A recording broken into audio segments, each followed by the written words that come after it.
So, welcome as we continue to explore GIS.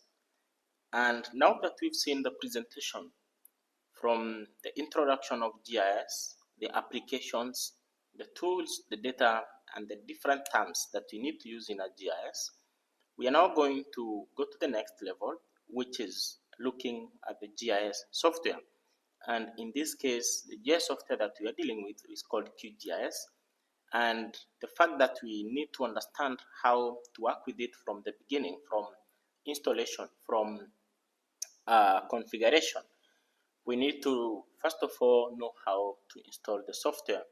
So to install the software, you go to your computers, go to your browser, and I want you to look at qgis.org. And in this website, there are quite a lot of information, and nowadays QGIS has really advanced its outline in terms of the website now contains so much more information, and I like the new look that they have. The new look has been around for quite some time. Initially, in the old days, it was different. So nowadays they have very good aesthetics on the website, and I would encourage you to go through the website, look at the different components, understand how QGIS came to be, understand the teams behind or the team behind QGIS, look at the different members that are participating in the development of this awesome software, look at the community, look at the resources available, and you'll be able to basically understand the whole concept of QGIS. So we want to install QGIS on our machines. So to do that, just like here, you can click, and as you can see, it's saying that it's available on Windows, Mac, and Linux, meaning it's cross-platform, so you can install it regardless of the platform or the ecosystem that you have on your machine. I'm on Linux myself, and it will be a bit different for someone who is on Windows or Mac, but in terms of the usage, it's so similar.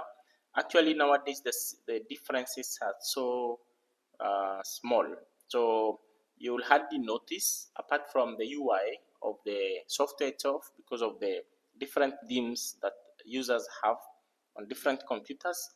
But in terms of the outline and the software itself, it's similar. So to install it, go to your download, click on download. There's a very good component here where you can donate if you have something you can donate.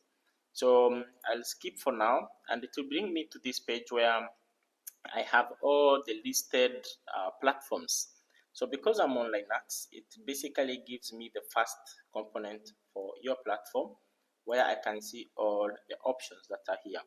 So if you're on Linux, basically click on the respective distro that you have.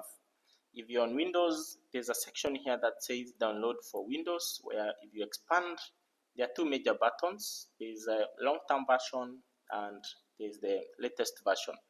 So just like any other software out there, the LTR or the long-term version basically stands for versions that have been there for quite a while, and their support will continue in the future for further number of years as compared to some of the versions that came after it. So the latest is what is there, latest, but then we have the LTR. In most cases, if you are going to work on software on a project that probably spans over a period of time, I usually recommend guys to install the LTR versions.